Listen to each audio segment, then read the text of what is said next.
Syederalun ratusan guru kontrak dari 15 kabupaten kota di Aceh kembali mengadu nasib ke Gubernur Aceh Irwandi Yusuf. Mereka adalah guru kontrak lanjutan UNICEF, guru baca tulis Quran atau BTQ, dan guru kontrak lainnya. Selain masalah status, para guru ini juga hendak mempertanyakan gaji mereka yang tak dibayar dari Januari hingga Oktober 2017. Sementara itu, Syederalun Irwandi Yusuf sendiri pada jumpa pers 100 hari masa kerjanya beberapa waktu lalu pernah menyinggung nasib guru di Aceh. Ia mengaku sudah punya rencana tak hanya mensetarakan pendapatan guru tapi juga kualitas guru yang akan mengajar. Jadi, mereka pun berhak untuk menerima honor seperti pegawai di kantor pemerintah non pendidikan. Sebab kalau kita cerita lagi, mungkin dia hanya cuma dapat 3 jam per hari, tapi malamnya memperdalam bahan mengajar tapi tidak jam. Itu harus masuk dalam kita. Jadi jangan ada diskriminasi, kita terlalu lama. Namun jumlah tenaga kontrak honor dan bakti di Aceh sudah terlalu banyak.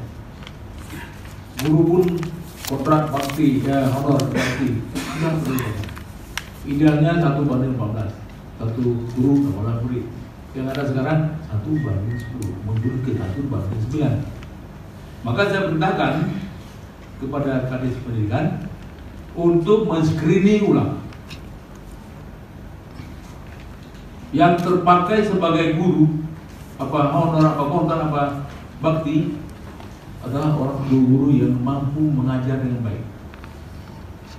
Screening ini juga akan menjangkau guru yang sudah PNS. Nanti akan di-screening guru PNS, apakah dia masih bisa mengajar atau mungkin dapat tugas administrasi lainnya, tugas edukatif. Jadi akan ada pengurangan dalam hal kontrak honor bakti. Kita turunkan angkanya menjadi angka yang ideal tambah 10%, ideal tambah 10%, atau tambah 5% itu bisa nanti. Nah, yang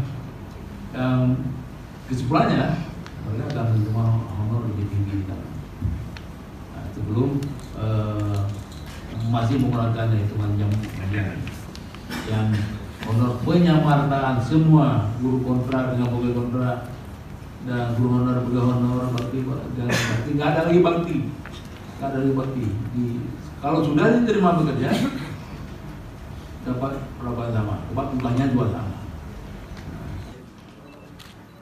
Dari Banda Aceh, Reza Munawir, Serambi On TV.